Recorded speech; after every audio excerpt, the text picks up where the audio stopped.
Kailangan mo. 16, 17, 18, 19, 20, 1, 2, 3, 24. Oh. Bravo. Hello, Hello po. po.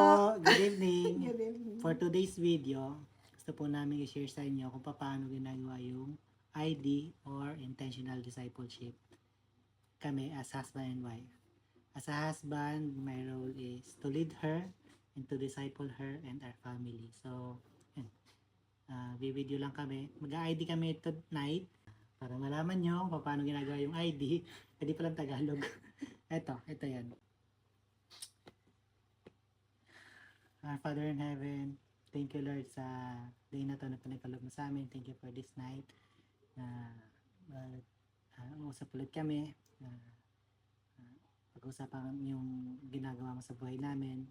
Lord Jesus, we pray na ikaw po yung sumama sa amin sa pag-uusap namin, and truly, sabi mo sa salita mo, if 2 or 3 gathered in your name, you are in the midst of them, and we know that you are here in our midst, and guide us, protect us, and encourage us with your word. Thank you Lord, in Jesus' name, amen. So, kumusta? Ben. Our last ID 2 weeks ago. Kumusta? Melio. Hindi ko alam kung dahil nakatapos na ako ng regla at nasa Narigla ka na? pero yun nga, mas okay, mas nag-improve dahil isa, I think yun ngang lesser yung screen pati na ako at ang mga bata, dahil nung sinabi ko sa kanilang hindi sila manonood, sabi ni Fiona ay, hindi, ikaw din mami, hindi ka manonood, hindi. Ang sagot ko ay syempre. So, yun yung naging usapan namin, and mas more on laro, spending time with them. Tinuturoan ko na rin silang maglinis ng bahay, maglinis, maghugas ng plato, and yun yung kanina ipinagawa mo ay Fiona, pagsasampay ng mare. Mas nag-improve at hindi ko sila yung I will ko last time is pray with them, yung specifically every morning. Hindi lagi, pero dahil nakakasanayan na rin nila, sila na yung nagre-remind sa akin ng pagpipray. Lalo na pag nag-breakfast kami magkasama. Any pause this 2 weeks or this week? Yung nangyari ngayong week, pagpasok pa lang ng Monday, dami na ng battle. Pero praise God dahil niready niya ako doon. Tumatak talaga sa akin yung sa Isaiah na God is on his throne. Amore! Aspeta! Ayun, yung God is on the throne. Yung reminder ni Pastor Peter na, yun nga, for me, ang impact sa akin is, dahil nasa throne siya, He knows everything, and walang nangyayari na hindi niya pinapahintulutan. Yung pagkakasakit ko, hanggang ngayon medyo masakit pa ito. Pero, lagi kong nire-remind yung sarili ko na God sees us and He knows. Yun din yung isa sa nire-remind ko sa sarili ko ngayon pagka yung ang mga bata ay yung pag ako'y na malapit ng tumaas yung emosyon na God sees me. So, yun. Sa akin naman, same lang. Pero isa sa pogs ko is last Sunday nung nagpray si Pastor Peter, yung commitment kung surrender ko yung life ko kay God without, anong sabi niya? Tandaan yung exact word, pero parang without being double-minded, something like that. So, hindi ko alam kung sino yung mga tumayo din dahil nasa unahan ako, hindi ko kita yung iba. I know, nakausap ko si God, Lord, help me, fill me with your Holy Spirit, dahil kung ako lang, hindi ko kaya, pero help me. na mag-stand, may share yung love mo sa iba, yung life na pinagkaloob mo sa amin, yung eternal life, yung gospel. Help me dahil ako lang yung kaya. Yun, and I recommit myself to do His will. Let's say, struggle, hindi rin siya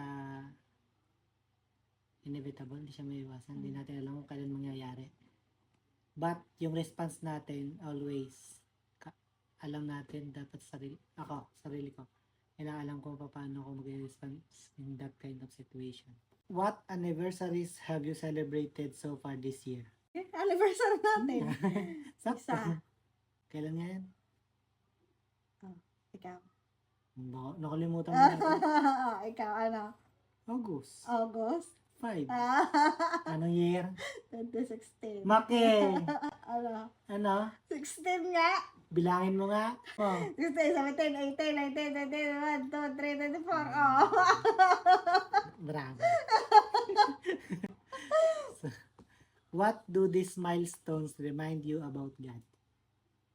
Oh. Yung anniversaries. Yung faithfulness niya. Say, 40 Hindi years. ko. Hindi pala. 8 years. 8 years. Sarang 8 years ago, ang dami ko pa rin di alam sa pagiging mag-asawa. Pero,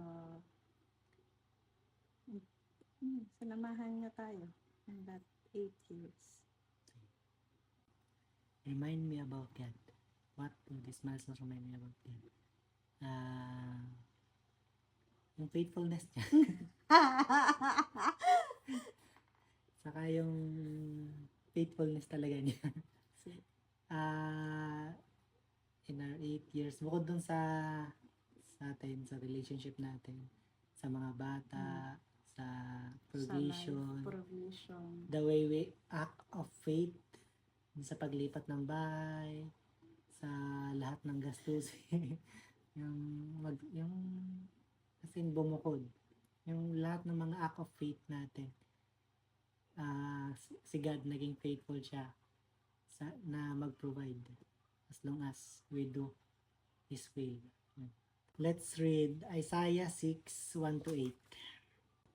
In the year of King Uzziah's death, I saw the Lord sitting on a throne, lofty and exalted, with the train of His robe filling the temple. Seraphim stood above him, each having 6 wings. With 2 he covered his face, and with 2 he covered his feet, and with 2 he flew. And one called out another and said, Holy, holy, holy is the Lord of hosts. The whole earth is full of His glory. And the foundations of the thresholds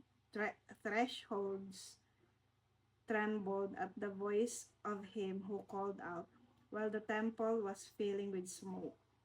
Then I said, Woe is me, for I am ruined, because I am a man of unclean lips, and I live among a people of unclean lips, for my eyes have seen the King, the Lord of hosts. Then one of the seraphim flew to me with a burning coal in his hand, which he had taken from the altar with tongs. He touched my mouth with it and said, Behold, this has touched your lips, and your iniquity has taken away, and your sin is forgiven. Then I heard the voice of the Lord saying, Whom shall I send, and who will go for us? Then I said, Here I am, send me. Amen. So, as you can see, may mga anak kami, 3. And putol-putol yung ID namin. Pero, tuloy lang. Yun talaga. Part of life. Na-enjoy namin habang bata pa sila. Kasama namin. And dahil may mga kaibigan kami nagsasabi, one day, bigla na lang, tahimik na yung bahay. Ganun. So, yun. Our Father in Heaven, Lord Jesus, thank you sa night na ito na pinagkaloob mo. Thank you. Dahil nakapag-usap ulit kami, nakapag-open ng heart namin and ng word mo. Pag-usapan namin yung salita mo na patuloy na mag-encourage sa amin. Lord, tulungan mo po kami na magawa namin yung mga I will namin for your glory alone, and help us to grow and grow and more in Christ likeness, and yung love namin for others. Help us, Lord, our family, protect us, and every family na lumalakad, kasama ka, Lord. I pray na ikaw po yung mag-protect din sa kanila. We pray for the church that we are belong. Ikaw po yung sumama sa bawat isa, and guide us and protect us. Fill us all with your Holy Spirit. Do not bring us to temptation, but deliver us from evil. And may you provide for everything na pangailangan namin. Thank you, Lord. We love you. We praise you. In Jesus' name we pray. Amen. Amen. God bless po. God bless. Bye-bye. Bye-bye.